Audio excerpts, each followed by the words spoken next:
नमस्कार, मैं रचना शर्मा। चढ़ती कला टाइम टीवी देख रहे सभी दर्शकों का स्वागत करती हूं। आप देख रहे हैं हरियाणा के विशेष समाचार। हरियाणा के मुख्यमंत्री मनोहर लाल ने कहा है कि हाई पावर परचेज कमेटी में पावर, शिक्षा, महिला एवं बाल विकास, पुलिस, खाद्य एवं आपूर्ति विभाग सहित कई विभागों की लगभग 663 करोड़ रुपए की राशि की 18 खरीद प्रक्रिया को मंजूरी दी गई है। मुख्यमंत्री हाई पावर परचेज कमेटी की बैठक के बाद पत्रकारों से बातचीत कर रहे थे। बैठक में शिक्षा मंत्री कंवरपाल, परिवहन मंत्री मूलचंद शर्मा, बिजली मंत्री रणजीत सिंह चौटाला, कृषि मंत्री जेपी दलाल, श्रम मंत्री अनूप धानक, अतिरिक्त मुख्य सचिव टीवीएसएन प्रसाद, डॉक्टर महावीर सिंह, आनंद मोहन शरण, मुख्यमंत्री के प्रधान सचिव वी उमाशंकर, बिजली निगमों के चेयरमैन पीके दास सहित कई वरिष्ठ अधिकारी मौजूद रहे। उस वक्त मुख्यमंत्री ने कहा कि हाई पावर परचेज कमेटी में आगामी शिक्षा सत्र के लिए पहली से 5वीं तथा कक्षा 6ठी से 8वीं तक के विद्यार्थियों के लिए किताबें खरीदने के अलावा प्लेवे स्कूलों में छोटे बच्चों के लिए खिलौने एवं किताबें खरीदने को स्वीकृति प्रदान की गई है। इसके साथ ही पुलिस, कृषि विभाग, सिंचाई विभाग के लिए 162 बोलेरो गाड़ियों को खरीदने और खाद्य एवं पूर्ति विभाग के लिए फोर्टिफाइड चावल की खरीद भी की मंजूरी प्रदान की गई है और बैठक में की गई खरीद से सरकार को लगभग 20 से 22 करोड़ रुपए की बचत हुई है। मुख्यमंत्री ने कहा कि इस प्रकार हाई पावर परचेज कमेटी की बैठक में सीधे रूप से विक्रेताओं से बातचीत करके पूरी पारदर्शिता एवं ईमानदारी के साथ कार्य किया जाता है।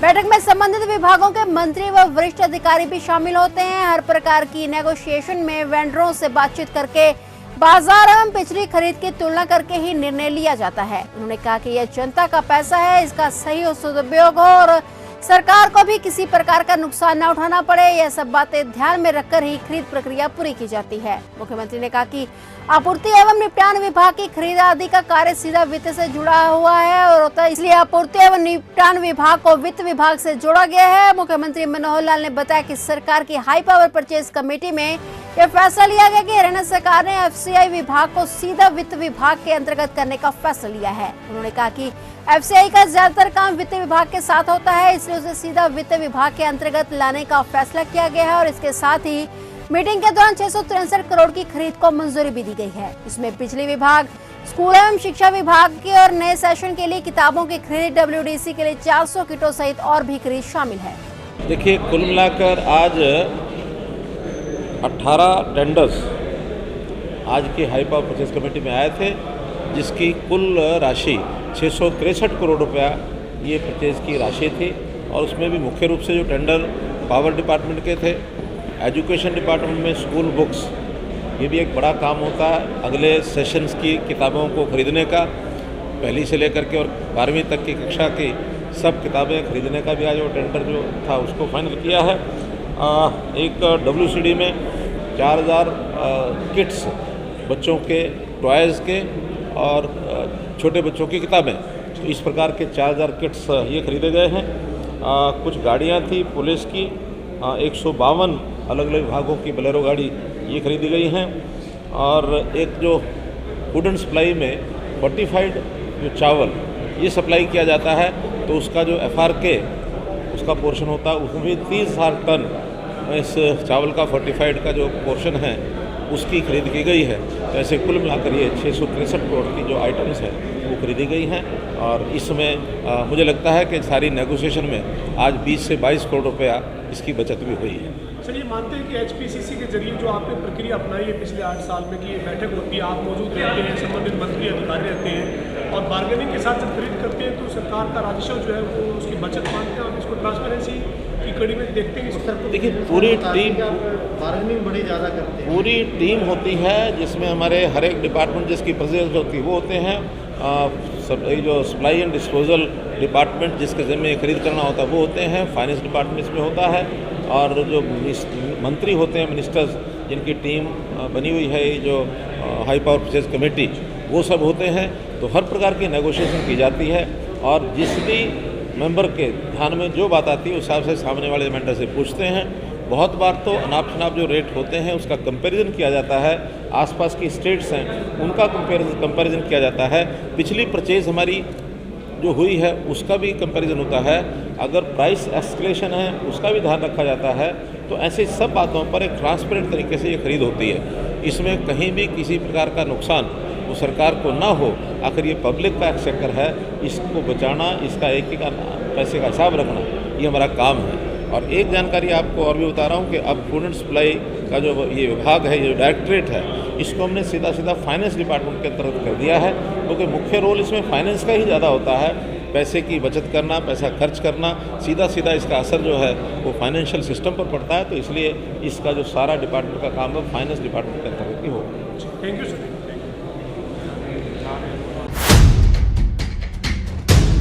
हरियाणा के मुख्यमंत्री मनोहर लाल ने कहा कि इस बार हॉकी वर्ल्ड कप का आयोजन भारत देश में हो रहा है। यह सभी भारतीयों के लिए गौरव की बात है। 13 से 29 जनवरी तक उड़ीसा के भुवनेश्वर में हॉकी वर्ल्ड कप का आयोजन होगा। मुख्यमंत्री ने फेडरेशन ऑफ इंडिया हॉकी की वर्ल्ड कप ट्रॉफी का अनावरण किया। इस मौके पर खेल एवं युवा मामले राज्य मंत्री सरदार संदीप सिंह भी मौजूद रहे। ट्रॉफी अनावरण के उपरांत पत्रकारों से बातचीत करते हुए मुख्यमंत्री ने कहा कि भारतीय हॉकी टीम में हरियाणा के 5 खिलाड़ी भाग ले रहे हैं। यह न केवल प्रदेश के खिलाड़ियों के लिए बल्कि प्रदेशवासियों के लिए भी गर्व की बात है। उन्होंने आशा जताई कि अब की बार भारतीय हॉकी टीम बेहतर प्रदर्शन करेगी और अवश्य ही हॉकी वर्ल्ड कप जीतेगी। उन्होंने खिलाड़ियों के बेहतर प्रदर्शन की कामना करते हुए शुभकामनाएं दी और इस अवसर पर सीएम मनोहर लाल ने नारा दिया कि खेलेगा इंडिया, जीतेगी हॉकी, जिसे देश के खिलाड़ी पूरी तन्मयता से पूरा करेंगे, ऐसा उनका विश्वास है। मुख्यमंत्री ने हॉकी वर्ल्ड कप ट्रॉफी खेल राज्य मंत्री को सौंपी और हॉकी टीम को बधाई देते हुए कहा कि यह बड़ा ही खुशी का अवसर है कि हरियाणा में खेलों की कमान हॉकी के प्रख्यात खिलाड़ी सरदार संदीप सिंह को सौंपी गई है। वे इसे आगे बढ़ाने के लिए निरंतर प्रयासरत हैं। उन्होंने कहा कि hockey world cup trophy Uttar Pradesh, Jharkhand, Manipur, Assam सहित 12 राज्यों, 7 केंद्र शासित प्रदेशों से होकर गुजरी और पंजाब से हरियाणा की और आगे दिल्ली में प्रवेश करेगी। उन्होंने कहा कि हॉकी भारत का राष्ट्रीय खेल है और वर्ष 1975 में हॉकी के जादूगर सम्राट ध्यानचंद के नेतृत्व में भारत ने हॉकी वर्ल्ड कप जीता था। महिलाओं और पुरुषों की हॉकी टीमों ने कई राष्ट्रीय व अंतर्राष्ट्रीय स्तर पर खेलों में शानदार प्रदर्शन किया है और हमारी टीमें पूरी तरह से तैयार हैं। उन्होंने कहा कि इस बार पूरे देश की नजरें हॉकी पर टिकी हुई हैं और हमारी टीम अवश्य ही हॉकी वर्ल्ड कप जीतेगी और देश को गौरवान्वित करेगी। इस अवसर पर हॉकी फेडरेशन ऑफ इंडिया के सचिव सुनील मलिक और हरियाणा हॉकी फेडरेशन के महासचिव सुनीता रांगी मौजूद रहे।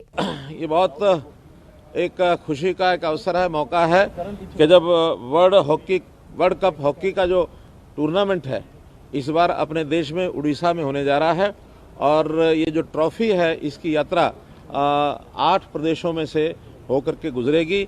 आज ये जो ट्रॉफी है पंजाब से होती हुई आज हमको हरियाणा में प्राप्त हुई है।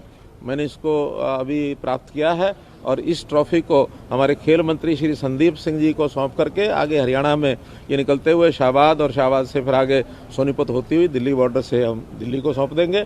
और इस अवसर पर मैं अपनी इस पूरी टीम को, हॉकी टीम को बहुत बहुत शुभकामनाएं देता हूं, विजय की कामना करता हूं। सुखद एक समाचार यह है कि इस हॉकी की टीम में हरियाणा से कितने 5 खिलाड़ी हरियाणा से हैं और एक बड़ा यानी एक प्रसार से भाग जो है हरियाणा का इस हॉकी की टीम में है। मैं इनको अपनी ओर से शुभकामना देता हूं और निश्चित रूप से मैं एक घोषणा भी करता हूं कि खेलेगा इंडिया, जीतेगी हॉकी। खेलेगा इंडिया, जीतेगी हॉकी। धन्यवाद। हरियाणा का अच्छा प्रदर्शन रहा है सर हॉकी के अंदर, किस तरीके आगे भी अच्छा रहेगा। और देखिए ना, संयोग से हमारी हॉकी की टीम के जो कभी अखिल भारतीय स्तर के ऊपर कैप्टन रहे हैं और वो भी आज हमारे खेल मंत्री श्री संदीप सिंह जी, इन्होंने हॉकी का नाम बहुत कमाया है। इसी प्रकार से हॉकी का खेल आगे लगातार बढ़ता रहेगा। Thank you. हरियाणा के मुख्यमंत्री मनोहर लाल की अध्यक्षता में हुई मंत्रिमंडल की बैठक में हरियाणा ग्रामीण विकास अधिनियम 1986 की धारा 5(1) में संशोधन करने के लिए हरियाणा ग्रामीण विकास अधिनियम संशोधन 2022 के प्रारूप को मंजूरी दी गई। अधिनियम अब हरियाणा ग्रामीण विकास अधिनियम 2022 कहलाएगा और यह 1 अक्टूबर 2022 से प्रभावी होगा। राज्य सरकार 1 अक्टूबर 2022 से सभी किस्मों के धान सहित अन्य सभी कृषि उत्पादों पर निर्धारित दर से हरियाणा ग्रामीण विकास शुल्क लगा सकेगी। हालांकि प्रसंस्करण के लिए लाए गए कृषि उत्पाद के मामलों में कोई शुल्क नहीं लगाया जाएगा। कोई भी लेन देन जिसमें खरीद या बेची गई कृषि उपज की डिलीवरी वास्तव में नहीं की जाती है और डीलर पर केवल उस लेन देन के संबंध में शुल्क लगाया जाएगा जिसमें वास्तव में डिलीवरी की जाती है। अब राज्य सरकार ने सभी किस्मों के धान पर हरियाणा ग्रामीण विकास शुल्क निर्धारित करने का भी निर्णय लिया है। यदि धान को 2500 रुपए प्रति क्विंटल तक की कीमत पर बेचा जाता है तो बिक्री आय का 2% की दर से शुल्क लगेगा।